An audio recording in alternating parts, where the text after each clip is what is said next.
أستغفر الله العظيم الذي لا إله إلا هو الحي القيوم وأتوب إليه إلى روح حبيبنا المصطفى رسول الله صلى الله عليه وسلم ثم إلى أرواح آبائه وإخوانه من الأنبياء والمرسلين وإلى أرواح آبائنا وأمهاتنا وأجدادنا وجداتنا ومشايخنا ولمعلمينا ولذوي الحقوق علينا أجمعين.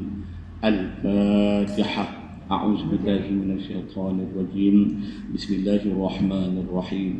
الحمد لله رب العالمين الرحمن الرحيم مالك يوم الدين إياك نعبد وإياك نستعين اهدنا الصراط المستقيم صراط الذين أنعمت عليهم غير المغضوب عليهم ولا الضالين آمين. Assalamualaikum warahmatullahi wabarakatuh. Bismillahirrahmanirrahim. Alhamdulillahi rabbil alamin. Wabihi nasta'in ala umuri dunya waddin. Wassalatu wassalamu ala ashrafi khalqillahi ajma'in. Sayyidina wa nabiyyina wa habibina wa syafi'ina ومولانا محمد الأمين وعلى آله وأصحابه ومن اهتدى بهديه إلى يوم الدين. سبحانك لا علم لنا إلا ما علمتنا إنك أنت العليم الحكيم. رب اشرح لي صدري ويسر لي أمري واحلل عقدة من لساني يفقه قولي ولا حول ولا قوة إلا بالله العلي العظيم. اللهم ربنا افتح بيننا وبين قومنا بالحق وأنت خير الفاتحين. اللهم رب زدنا علما وارزقنا فهما. اللهم فقهنا في الدين وعلمنا التأويل. اللهم اجعلنا من الذين يستمعون القول فيتبعون أحسنه. Summa amma ba'du. Yang dikasihi Tuan Imam, barisan pegawai-pegawai masjid serta ahli jawatan kuasa qaryah. Seterusnya para alim ulama, tuan-tuan guru, para asatizah, muslimin muslimat, hadirin hadirat sidang jamaah tetamu Allah. Mudah-mudahan kita semua pada pagi ini, pagi yang penuh barakah, pagi Jumaat 20 Zulqa'dah 1444 Hijriah bersamaan dengan 9 hari bulan Jun 2023. Alhamdulillah, kita sama-samalah melafazkan kesyukuran kehadirat Allah Subhanahu wa taala di atas segala limpah kurnia taufik hidayah daripada Allah Subhanahu wa taala. Allah berikan kepada kita kesihatan, kekuatan, juga diberikan kepada kita kelapangan sehingga mana kita dapat berada di dalam rumah Allah Subhanahu wa taala ini dalam rutin kita melaksanakan ibadah, tuntutan ibadah kepadanya, dan juga kita berusaha mempertingkatkan ketakwaan kita kepada Allah, dan juga kita saling berpesan-pesan dengan kebaikan. Mudah-mudahan Allah Subhanahu wa taala meridai dan merahmati kita semua. Muslimin muslimat yang saya kasihi rahimakumullah. Kuliah kita pada bulan lepas kita membincangkan tanda kiamat yang ke-17, iaitu disebutkan oleh para ulama berkenaan dengan masyarakat ataupun umat Islam dan juga keseluruhannya menganggap ataupun menjadikan nyanyian, muzik sebagai satu benda yang tak boleh dia tak buat. Mesti kena ada muzik, mesti kena ada nyanyian, mesti kena ada alat-alat muzik dan seumpamanya, dan menganggap benda itu halal. Dan perkara itu telah kita bincangkan pada kuliah yang lalu.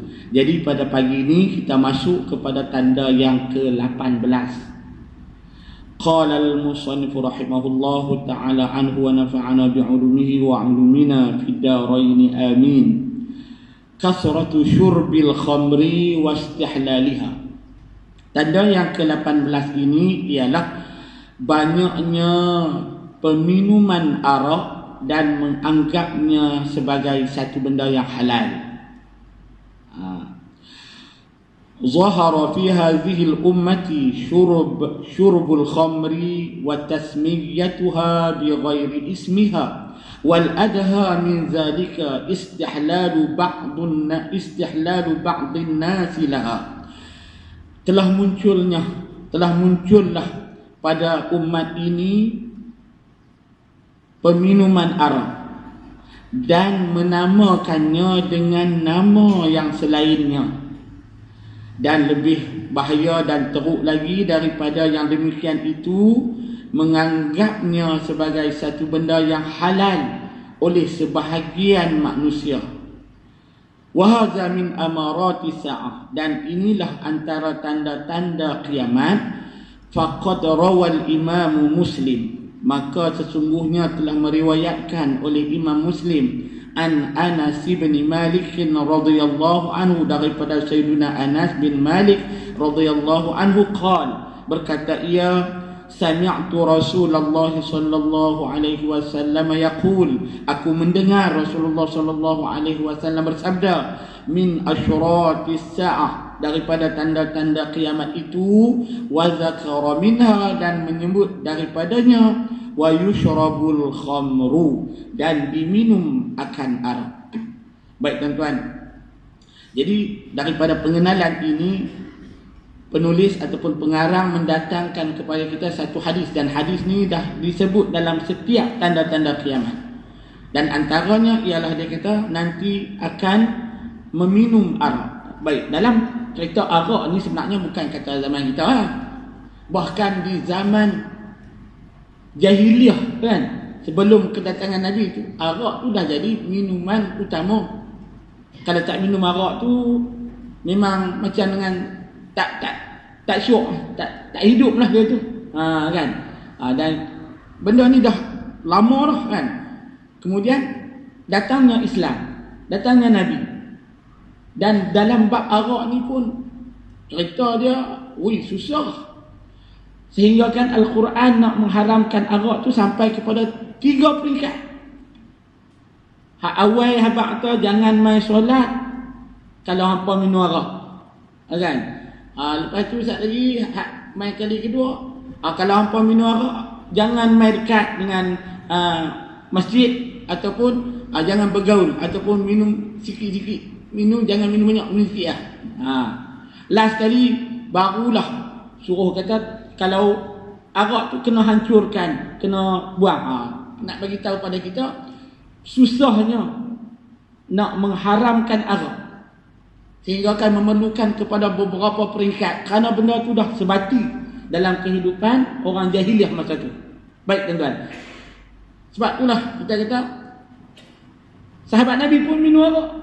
Sayyidina Umar, bukan siapa tak kenal kan? Minum. Bila dah minum tu, sampai dah bila yang step terakhir tu, barulah dihancurkan mereka punya tangki arak. Nah, abang kata zaman tu setiap rumah ada tangki arak. Macam kita ada tangki air rumah. Kan? Mereka dulu tangki arak. Dia tapi taklah sebesar tangki air rumah kita. Cuma nak beritahu dalam setiap rumah tu adanya disediakan balang-balang tangki-tangki arak untuk diminum. Dan memang masyarakat masa tu mudah nak buat arak. Mereka tanam kurma, mereka tanam anggur, dan mereka tanam apple apa semua di negara Arab sana. Ada. Jadi bila dah hasil banyak, diperah, disimpan, dijadikan arak. Dulu dia panggil khamru saja. Dia tak ada nama lain. Dia panggil khamrun. Arak minum hatu lah. Dan minum sebati orang apa, macam kita minum ayak lah, sikit arak apa semua tu, sampailah ke keseluruhan hidup mereka tu bergantung dengan arak. Sampai tahu tu tuan-tuan. Baik, bila datangnya Islam, datangnya Nabi kita mengharamkan arak, umat Islam tak minum arak. Kan? Sampailah kepada kita hari ini. Kan? Umat Islam yang beriman bertakwa. Kan? Jadi benda tu berterusan. Dan dia berlawanan. Bila Islam larang, yang kata selain Islam, yang kata musuh Islam, yang kata bukan Islam, benda tu biasa. Jadi sebab itulah kita tengok negara kita pun bukan kata di negara kita, di negara Arab sekalipun tak boleh nak hilangkan arak ni. Cuma di situlah hebatnya orang Islam yang beriman sungguh-sungguh, dan apabila diberitahu bahawa kata tak boleh minum arak, dan arak ni pun salah satu ujian kepada orang Islam, kerana barang siapa yang minum seteguk arak, maka hari kiamat nanti, kalaupun dia masuk syurga, Allah haramkan dia lah nak minum arak syurga. Rugi kita. Arak dunia dengan arak syurga lebih power je, kan? Lebih padu je. Lepas tu pula dalam syurga tu dia tak ada halal haram. Masa tu anak minum banyak mana pun silakan. Tapi Nabi kata di dunia ni tak boleh lagi. Sebab asal. Kan? Kita ni jangan nak cari arak. Arak ni arak ni hak kita kata hak cairan, hak minuman tu. Cuma nya tuan-tuan, mai zaman kita hari ni apa yang nak kata apa, dia punya, kita panggil nama arak tu, dia dah jadi lebih besar. Sebenarnya arak ni istilah dia benda yang memabukkan. Walaupun masa tu minum mabuk arak. Tapi zaman kita hari ni tak semestinya minum. Tak semestinya minum. Dengan cara lain boleh banyak lagi menyebabkan mabuk. Arak tu dia memabukkan dan menghilangkan akal. Hilangkan dia jadi sewel kata, walaupun tak gila tu. Dia hanya sekadar untuk tempoh tertentu. Dia minum arak, sekali dia macam gila, macam sewel, lebih kurang dalam 2-3 jam. Lepas tu okey balik. Cuma macam kita hari ni, dia lebih luas. Contoh dadah. Orang kena dadah tu dia jadi macam kan, tak apa-apa cukup. Kita kata waya putui, macam-macam lah kita duk gelak ni, kan? Dia jadi lagu tu. Dia tak tahu hala, dalam lebih kurang dalam 2-3 jam sekali okey balik. Tapi dadah ni macam arak. Arak dia ketagih, dadah pun ketagih. Kita hari ni dia mungkin dia kurang sikit dengan rokoknya, dengan vape-nya, macam-macam. Cuma yang tu perbahasan ulama halal haram tu tuan-tuan rujuk. Tengok kitab fikah halal lah. Jadi nak berita di cerita kita sini, Nabi habaq kata tanda kiamat tu orang minum arak banyak. Lepas tu pula bila dah minum arak, yang lebih dahsyat lagi, dia akan menganggap benda tu halal. Masa tu. Kalau kita kata arak haram. Kita pun kalau orang yang minum tu tanya dah halal ke haram? Dia kata haram. Minum dia apa? Tak payah.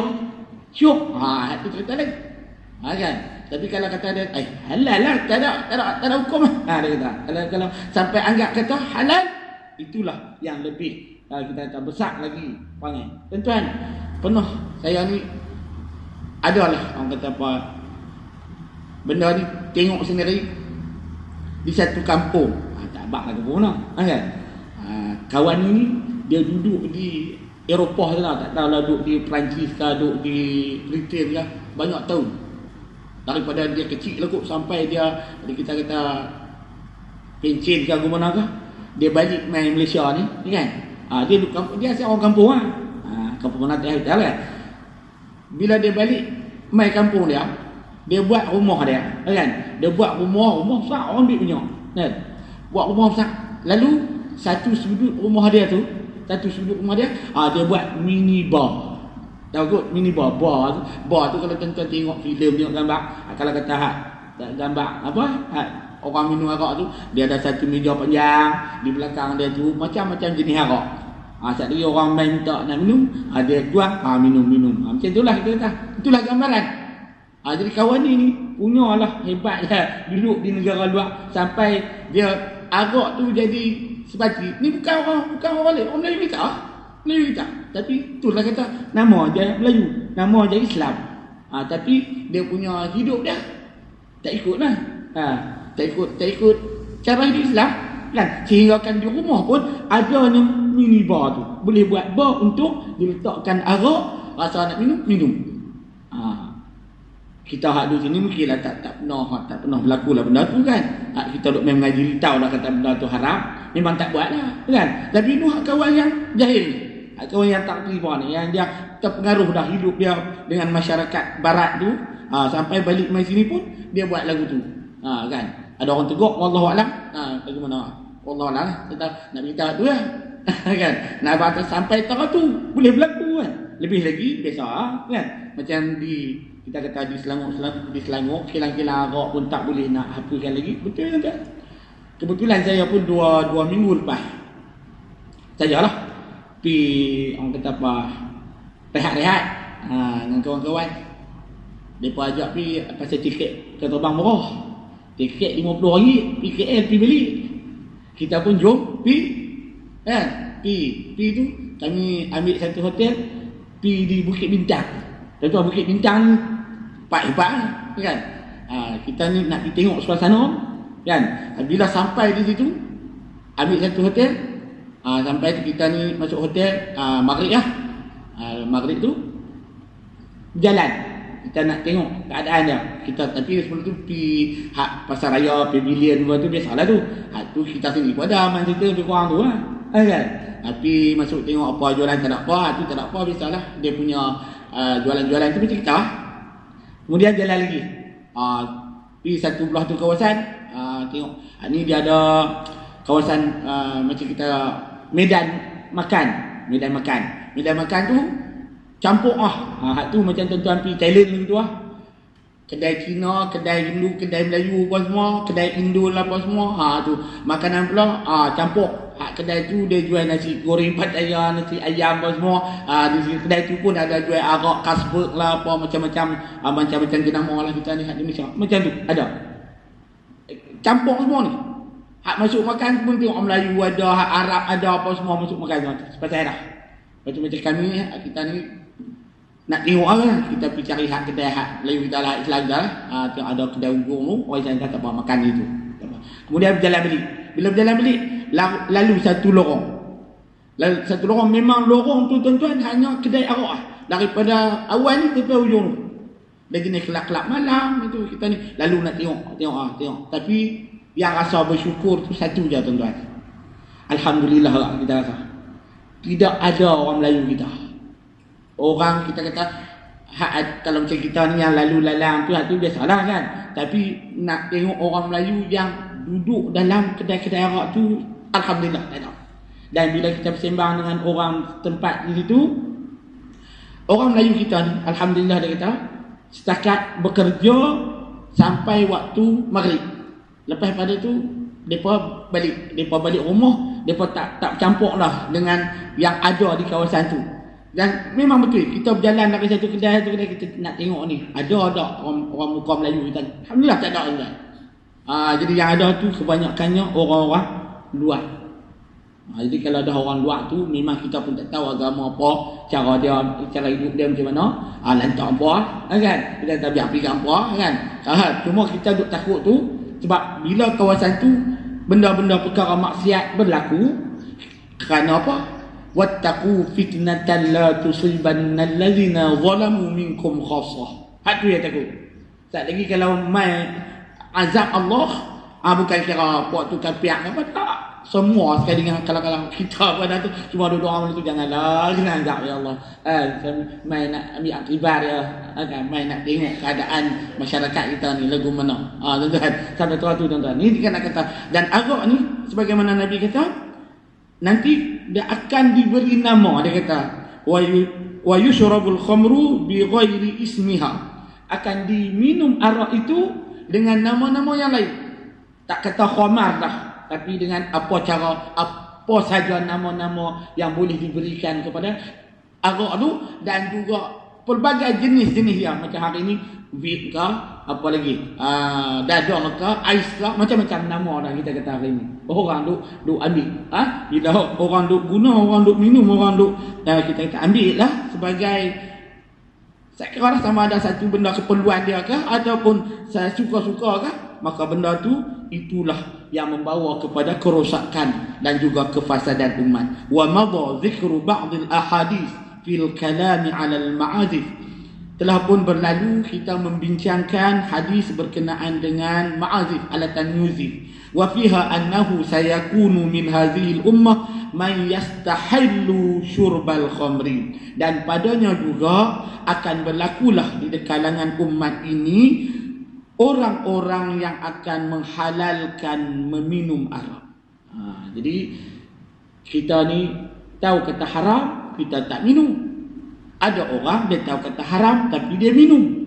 Ada orang tak tahu kata dia haram dan dia minum. Ada orang tak tahu kata dia haram dan dia tak minum. Baik.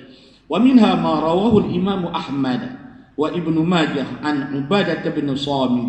Dan daripada hadis daripadanya diriwayatkan oleh Imam Ahmad dan juga Ibnu Majah daripada Sayyidina Ubadah bin Samit, qala, berkata ia, qala Rasulullah sallallahu alaihi wasallam, telah bersabda Rasulullah sallallahu alaihi wasallam, la tastahillanna ta'ifatum min ummatil khamra bismin yusammunaha iyyahu.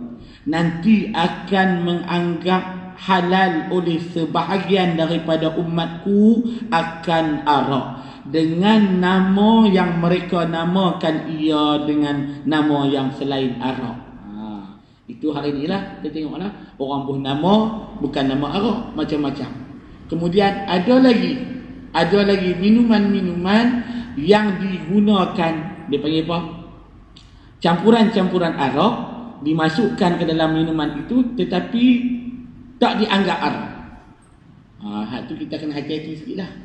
Kan kandungan arak mungkin dia guna alkohol ke apakah, dia bubuh dalam minuman tu, kemudian kita pun duk rasa macam oi boleh minum ni, macam minum ayak gas dah, ayak gas kita tak FNN ke apa kan tu.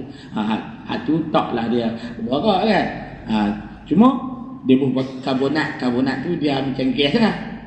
Tapi yang lebih dahsyat lagi, dia masukkan dalam kandungan-kandungan yang minuman yang sebegitu, kemudian dijual, dia kata dak hak ni tak ada arak, padahal dia bubuh. Biasalah tu. Kita lah yang nak kena pastikan. Kalau tuan-tuan minum ayak apa? Ayak minyak tu FNN soda. FNN soda tu dia cuma bubuh karbonat, tapi dia tak bubuh lah unsur arak dan tidak pula memabukkan, maka kita minum, tak ada masalah apa yang tu. Cuma hak yang lain, hak pelik-pelik pun lah banyak lah tuan-tuan. Kalau kita tengok kat peti ais kedai-kedai, ada yang seakan-akan unsur arak. Jadi hak tu elakkanlah tuan-tuan, tak payah cari hak mana halal tu kita minum. Yang tu. Faqad utliqa 'ala al-khamri asma'un katsirah, maka sesungguhnya telah dikaitkan ataupun diitlaqkan kepada arak itu dengan banyak nama, hatta sumiyat bil masyrubat ar-ruhiyyah, sehingga akan dinamakan arak itu dengan nama minuman kerohanian. Contoh macam itulah. Makna kata kita kena minum. Orang suruh rasa macam kena minum.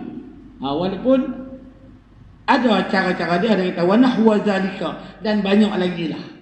Dan seumpamanya lagi. Wal ahadits fi bayani anna hadhihi al-ummah sayafshu fiha syurbul khamri.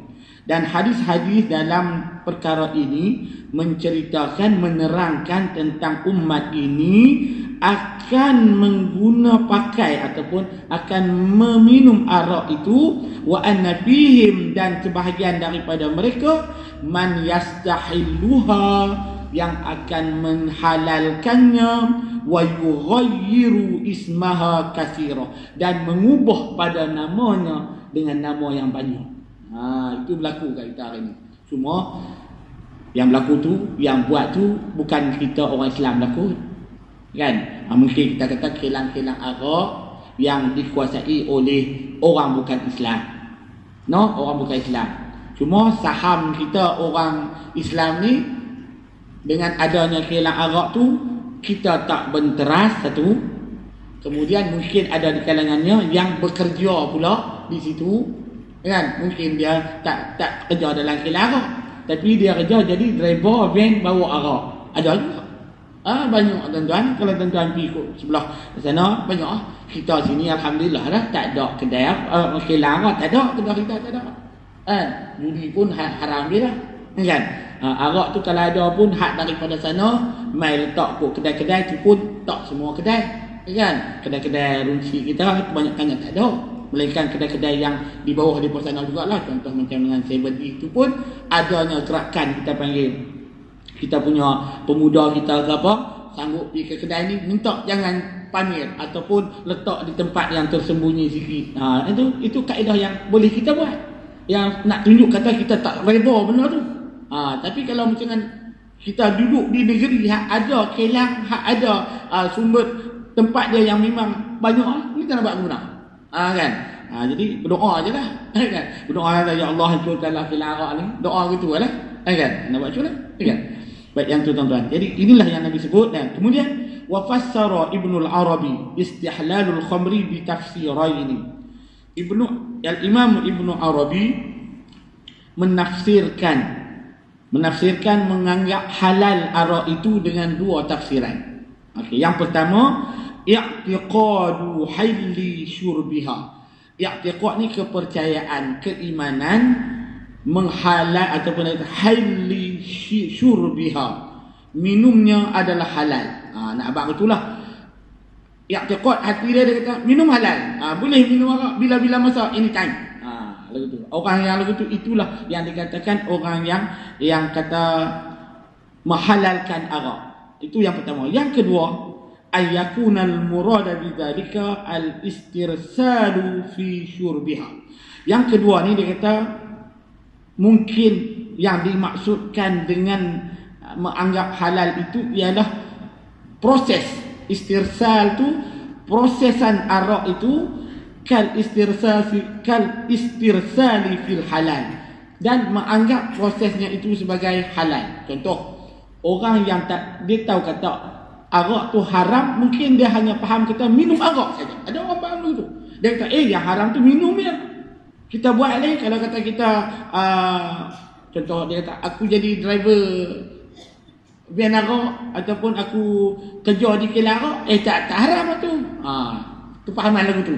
Jadi inilah yang diceritakan ataupun yang ditafsirkan oleh Ibnu Arabi. Dia nak kata arak ni sama ada minum ataupun apa saja segala proses yang bersangkut paut dengan arak itu, maka semuanya adalah haram. Itu maksud dia.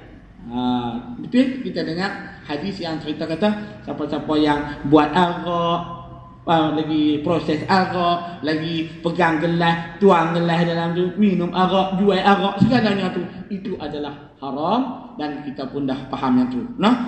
Kemudian wa zakara annahu sami'a wa ra'a man yaf'alu zalika wa huwa fi zamanina hadza aksar faqad futina ba'dun nasi bi syurbiha. Dan menyebut oleh pengarang kita ni, dia kata bahawa sesungguhnya didengar dan dilihat ramainya orang yang berbuat demikian. Kita tengok, kita lihat orang minum arak, orang jual arak, orang buat arak. Wa huwa fi zamanina hadza aksar, dan itulah yang berlaku di zaman kita ni sangat banyak. Maka faqad futina, dan sesungguhnya telah ditimpakan fitnah itu ke atas sebahagian manusia bisyurbiha, dengan meminumnya. Kita alhamdulillah tuan-tuan tak pernah minum arak, kan? Dan kalau boleh sebut pun tak mahu, kan? Tak mahu bagi ada arak langsunglah dalam kehidupan kita ni, biar tak ada lah. Yang tu. Wa a'zamu bidzalika bai'uha jiharan. Kata ulama, yang lebih teruk lagi, yang lebih besar lagi fitnah ialah penjualannya secara terang-terangan. Wa syurbiha ailaniyatan, dan diminumnya secara terang-terangan juga fi ba'dil buldani islamiyah, di dalam negara-negara orang Islam. Kalau negara kafir biar fikir riba.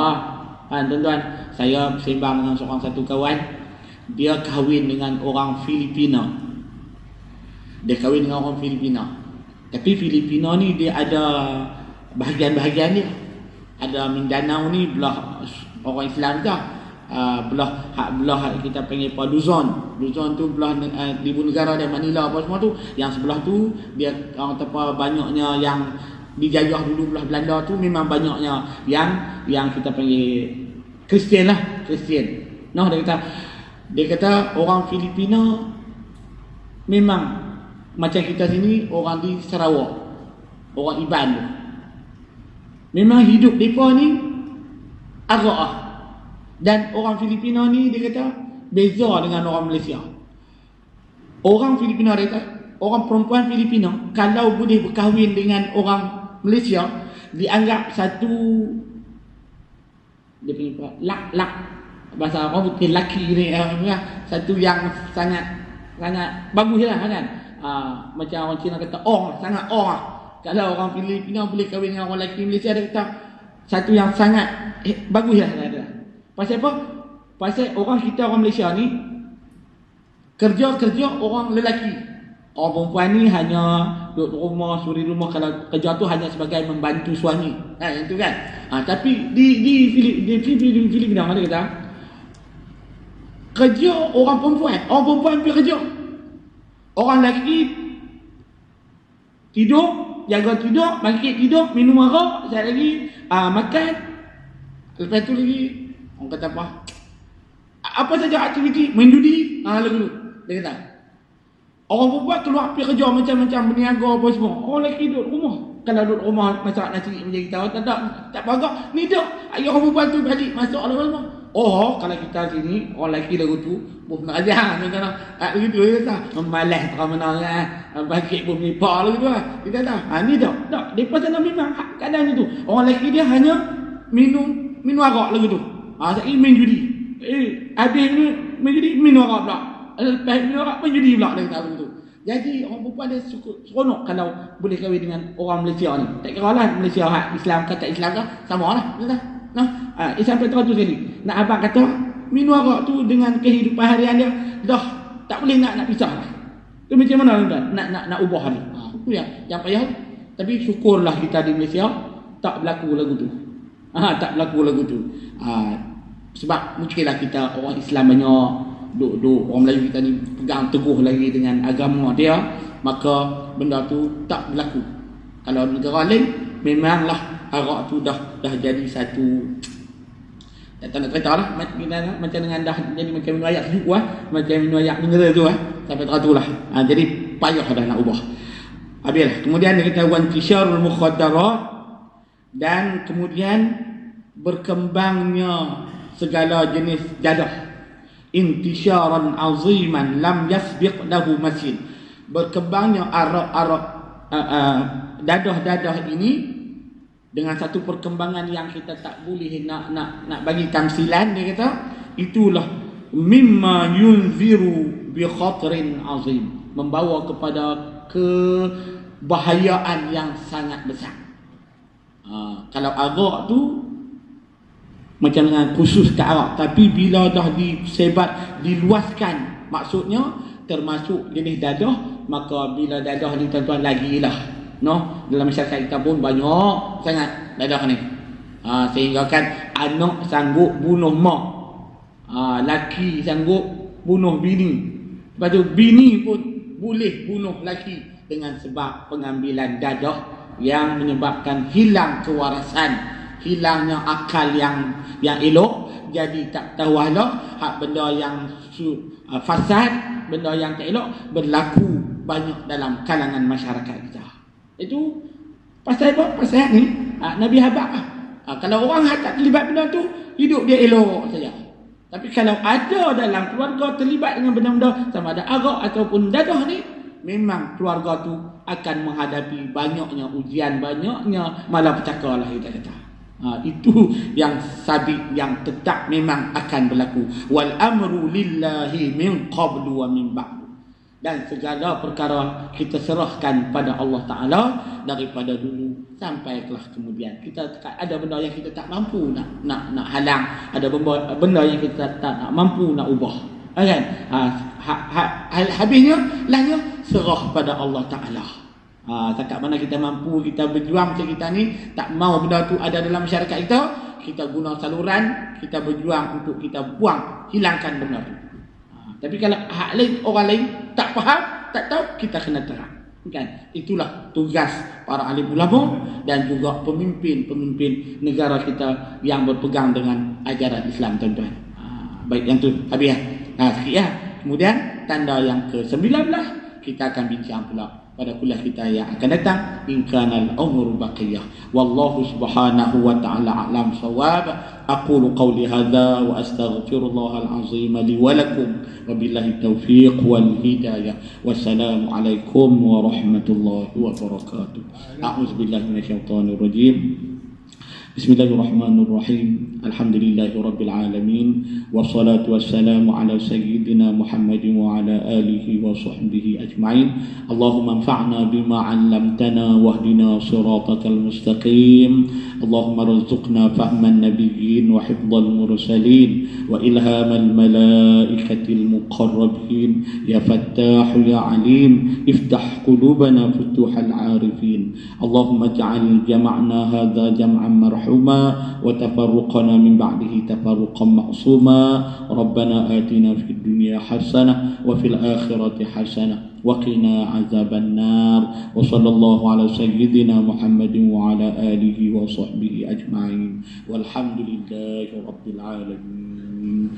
Subhanakallahumma wa bihamdik, asyhadu an la ilaha illa anta, astaghfiruka wa atubu ilaik. Bismillahirrahmanirrahim. Wal 'asr innal insana lafi khusr illa alladhina amanu wa 'amilus solihati wa tawasaw bil haqqi wa tawasaw bis sabr.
Kenapa?